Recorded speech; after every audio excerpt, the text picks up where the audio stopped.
Thanks for indulging me, guys. I couldn't help myself. I'm just feeling a little bit tired. I found a song that I really like, so I was like, you know what? I just want to do a dance break before I come in. I was doing so good and having so much fun. I'm actually on the wrong screen right now, but that's okay. Let's hit one more button to get where we need to be. How about that? Nope. All right, let me see. Let me see. Let's press that button. Let's go to Michael's iPad. Oh, no, we're in the right place. It was just on a black screen. I told y'all I was tired. Anyway, today's gonna be a little bit different than what you guys are normally getting from me. Today I want to jump in and I actually want to do a little bit of something that I want to call Crypto 101. I know a lot of people jump in and they're like, what the heck is cryptocurrency? What's blockchain? Right? Why does it matter? How does it work? Is it all just a big scam only used for drug dealers and people like that? So you guys are going to get to see my very, very terrible secondhand reverse pig Latin, as I call it. So let me just write down, let's see, crypto. See if my pencil works. Come on, you can do this. No, pencil's not working. You guys are lucky. I get to type. So let's go back. And we're just gonna do crypto 101.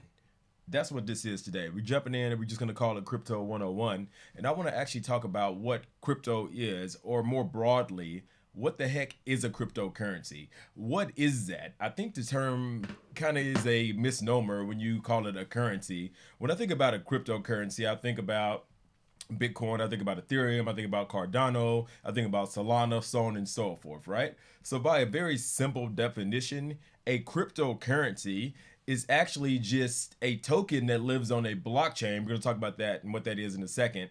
That is used to incentivize miners or the people to provide liquidity to the platform, right? That's all it is. So, for example, you have people who like to mine Ethereum. So a reward for mining Ethereum is actually getting rewarded with more Ethereum that you can use for DeFi, to buy NFTs, to do whatever you want on the Ethereum blockchain. But remember, matter of fact, let's just transition right into what a blockchain actually is. Because I think if I go to cryptocurrency first, I'm going to confuse you if I don't talk about the blockchain, because the blockchain is actually the backbone of all cryptocurrencies, right?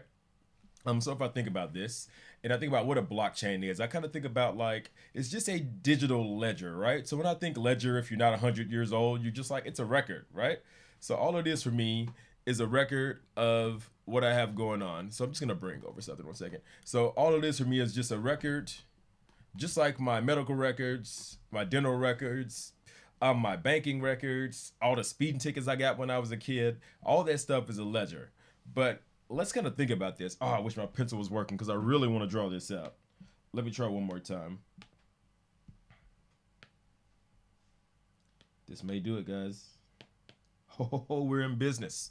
All right, so get ready for some horrible handwriting. So when I look at this and I think about what a blockchain is, right? So I think about it's a record. I already mentioned we have is our personal record. So let's do this first terrible square. This is going to be my actual health record. So we'll put a health there. That's can be one blockchain, right? My health records, and then I have maybe my banking records there as well. That's something else. That can be a digital, that can be, no, let's not even say digital. That's something else that can be a record in my personal life. And then I have another one that's gonna be my identity there. So my driver's license, social security, TFN if you're Australian, and all those other things, right? So to spare you guys my horrible handwriting, I'll just look at these three things, right? So I got my health, I have my banking, and I have my identity. So who maintains my health, right? It's centralized. So I'll use myself for example. I was born in Alabama, so that means that I probably had health records that originated here in Alabama. But then I left and I moved to Oklahoma.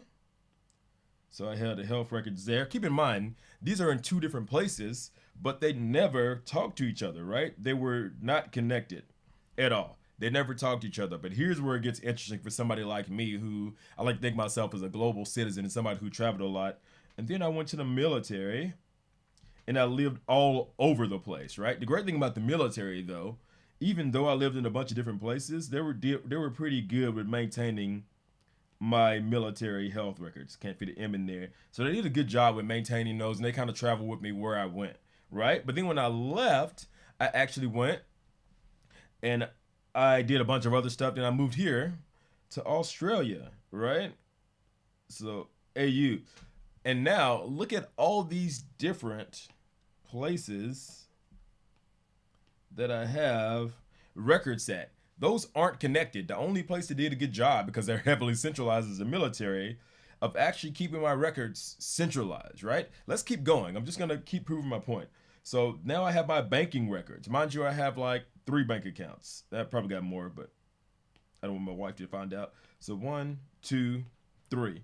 So I got those 3 different bank accounts. They're not really connected. It takes me probably 3 to 5 business days just to transfer my own money from here to those bank accounts there as well. So they don't talk to each other. Keep in mind, those banks have a hard time talking back to my USAA bank in America. So if we do this box, and that's USAA, look at all these different links that I have flying all over the place that are not connected at all, but they're controlled by these different centralized entities, right? So I got, Commonwealth Bank, I got ING, I got Westpac, and then I got USAA, right? Different countries.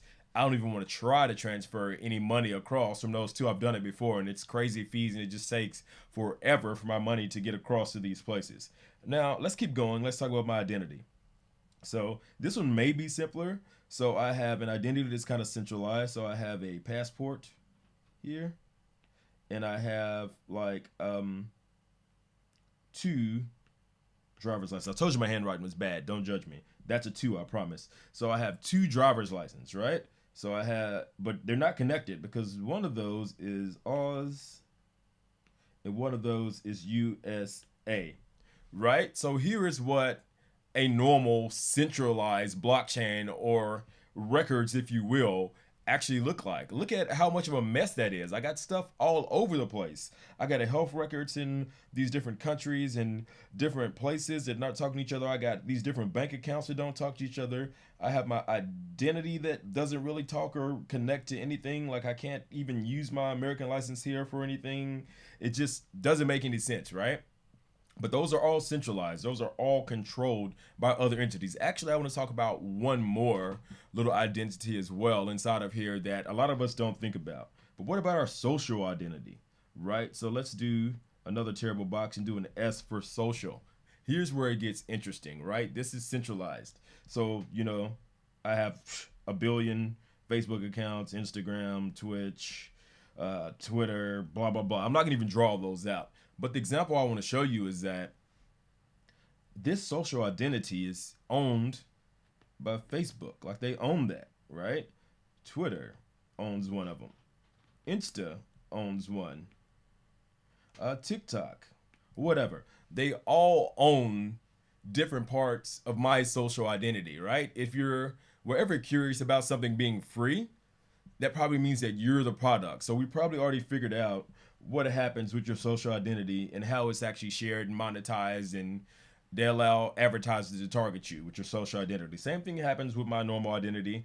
When you look at banks take my money, use it as collateral to lend out to other people, and in return they give me 0.5 or 0.95 is the highest normal savings account that I have right now, right? Outside of the DeFi stuff.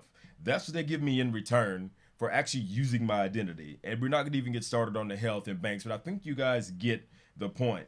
That is a horribly messy system that we're looking at. This can be simplified by using the blockchain. Remember, all the blockchain is a record that can't be changed. It's recorded, it's immutable, and it's saved digitally, right? But the great thing about this, let's say that since I love ADA so much, what if I just decided to centralize everything on the ADA blockchain? So if I go in and I have a look and I'm just like, okay, here is my ADA blockchain. And inside of that same blockchain, I would have my financial stuff. I would have my IDs. I think you're starting to get the point. Oh, and I would also have, well, let's just look at financial and IDs for now. And I can contain, NFTs as well. So my collectibles and stuff inside of there. That's all contained within one blockchain. And it's decentralized. I'm going to talk about that in my next example.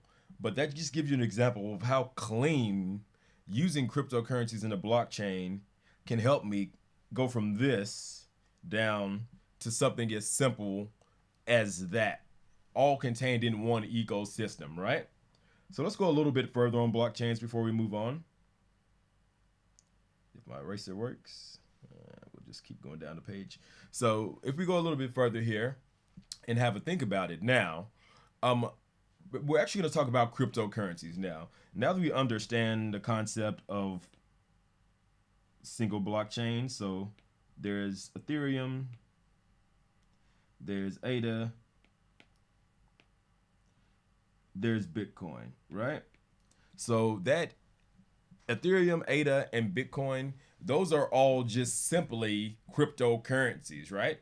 So like I said before, all cryptocurrencies do is incentivize miners. It's originally built to incentivize miners to provide more liquidity and to actually grow the network to make it more decentralized. So the way this works is that when you think about a centralized organization, you have all these branches of a bank that probably have like one CEO that are in different locations, but it's all centralized. It's all controlled by one company. It could be Bank of America, could be the US military. When you think about something like Ethereum or Cardano or Bitcoin, those are actually managed and decentralized by what you call nodes, which is just a group of computers ran by people all over the world, right? And when you think about what happened to China, people are just like, oh my God, they're stopping mining in China. That's actually a good thing because it helps decentralization.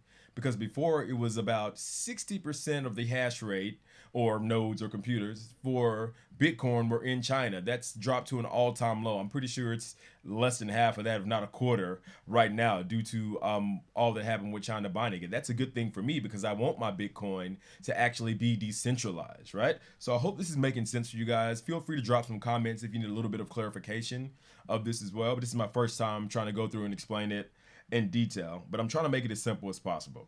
So right now, Ethereum, Cardano, and Bitcoin, they're all cryptocurrencies that have their own blockchain, right? And then on that blockchain, like I said before, we can do all these different things that I have above here. So I can keep my health records, my banking records, my identification on there, some social records as well. There's different things that are coming out for that. What I didn't talk about was collectibles and NFTs and non-fungible tokens, which I'll probably make a separate video for as well. But think about digital collectibles. That's all that is. I can keep all that on that same blockchain, right? But here's the great thing about this as well. So I don't think I'm going to get into DeFi in this video. I'm going to keep it pretty short. I just wanted to explain what the blockchain was and what cryptocurrency was as well. And as simple as possible way. I know I go on these tangents and I probably confused the hell out of you. Hopefully I didn't. Hopefully I was able to kind of show you how I can take a huge, just big batch of stuff that's centralized but separated and bring it together on this digital ledger or blockchain, if you will. And there's so much cool stuff that happens on these blockchains, right? Remember, they're just digital records.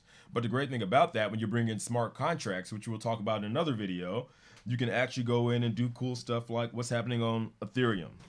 So with Ethereum right now, you got DeFi stuff, you got NFTs, right? You got, that's the stuff that I care about right now, DeFi, NFTs, and of course, there's tons of other things happening on there as well. There's other yield farming aggregates. There's other different platforms that are looking to basically do things around this sector here. So I'm not going to go too deep into it, but I'm just going to think about DeFi and NFTs right now, and we can go deeper in other videos because I don't want to confuse you. I probably already drew enough on here. On ADA, right now they're building everything out. Yesterday we talked about the plan that they have to actually have 1 billion users to actually support a whole nation to do all of this stuff: health, banking, identification, social. so on and so forth inside of here. And then you have things like Bitcoin, and I'll even attach Doge to that as well, the doggy coin. So the thing about things like Bitcoin is the oldest cryptocurrency with the largest network, but for me, it doesn't have much of a practical use outside of being a store of value, if you will. But this very, very interesting thing about these cryptocurrencies, remember, cryptocurrencies, Ethereum, Cardano, Bitcoin, Dogecoin, etc. So the cool thing about these is that things have as much value as other people place on them, right? So even though Bitcoin is simply a way to hedge against the dollar, is what it originally came out for after the financial crisis, and it's a store of value, it can fluctuate based on what large organizations are doing, based on what people are doing, based on the market, right? Supply and demand dynamics. Same thing with Dogecoin. Like Dogecoin is useless, right? Or it was useless until people said it wasn't. So now it's worth something, right? Last time I checked, it was like 30 or 40 cents, right? Hadn't looked at it in months, so I could be wrong. But last time I checked, it was worth that much. I think it went up when I was looking at it around up to what, 70 or something percent? 70 something cent when Elon Musk was pumping the heck out of it for Saturday Night Live. So that's something that's possible and something that happens. So remember, this stuff is, when you look at Bitcoin and Doge and SafeMoon and some of those other ones, they're only as valuable as what the market says they are, right? But when you look at Ethereum and Cardano and Solana and Polkadot and a bunch of the other ones that actually have a practical use, that they're actually building, DeFi things on, NFT on, digital identity solutions on. There's one called Revuto being built on Cardano that actually allows you to control your subscriptions and kind of put those in a box and manage those a lot easier. There's so many things happening with these cryptocurrencies, guys. It just blows the mind. But I hope if I accomplished anything, I was able to just show you how cluttered and separated all of your information is and how easy and clear you can get it by putting it on that one digital ledger that's managed by whatever cryptocurrency that you're interested in, right? So I'm probably going to do single videos of this stuff in the future. I kind of just wanted to get this off my chest because I've been thinking about it a lot today and kind of get it all out in a longer form of a live stream. I'm going to do a recorded video and actually clean it up and probably not use my ugly handwriting and actually make some better slides to illustrate some of these examples, guys. But it's one of those things when I think about it, like I don't want you guys like YOLOing into all of these new meme coins. I want you to understand like what's the purpose behind this coin or token that I'm jumping into, right? The way that I think about crypto is that I don't really want to invest in something unless I feel like I can do my own TED Talk on it. Thanks for coming to my TED Talk, by the way. And that just reminds me, if you enjoyed the video and the content, don't forget to like and subscribe, please, and hit that notification bell, if you will. Drop me a comment to let me know how confused you are after watching this or what you've learned as well. But the last couple of things I just wanted to look at was a little bit more around understanding crypto and the blockchain. Getting dry. I got a Powerade somewhere in here. But we jumped in. We talked about crypto. We talked about blockchain. You know what? I'm going to keep it at that because it's 11 o'clock at night and I have Loki waiting on me. So that means I'm going to go to sleep at midnight after watching that. But once again, to recap before I sign off, we talked about blockchain. Just a simple digital ledger, right? To store all of these different records, my health, my banking, my identity, my social identity, my collectible, so on and so forth. That's what a blockchain is, right? And all that crypto does is make it immutable. It can't be changed. It can't be edited. It's decentralized, which means it's ran by a bunch of larger institutions and people with computers or nodes. And they're incentivized by getting these different cryptocurrencies, right? So if you mine Ethereum, Cardano, Bitcoin, you will be awarded in that cryptocurrency to do whatever you want on the network. I already talked about DeFi and NFTs or just speculating, right? So the last thing I'll say about crypto is that it can also be a speculative asset. That's probably why a lot of people jump in. Think about this. It's just like I think about the stock market. If I believe in a company and the fundamentals make sense, I'm probably going to invest and try to ride it on the way up instead of YOLOing in at the top like a lot of you guys do. That's all we're looking at when we go on to think of these things, right? So I didn't talk about that, but cryptocurrency is huge for speculation. Because imagine if you'd have gotten a Cardano a year ago, Around March 2020, it was 3 cents. Last time I checked it, it was $1.40 ish, right? So look at those gains you can get off jumping into it. So that's just a benefit on top of all the different things that you can do inside of it. And like I said, like the DeFi plays, like the NFT plays, like the digital identity, so on and so forth, that we'll talk about as we move along, guys. So this was just a very quick and sloppy live stream that I want to kind of get out there just to do a quick crypto 101 so you can understand what blockchain is and what crypto is. Leave any questions that you may have in the comments. Like I said, I'll do some recorded, more concise videos as well on this that you'll see in one of my getting started sections on the playlist here in a couple weeks. Guys, thanks for tuning in. Once again, this is your friendly neighborhood FUD fighter, Michael T. Ragland, signing off. Until next time, peace.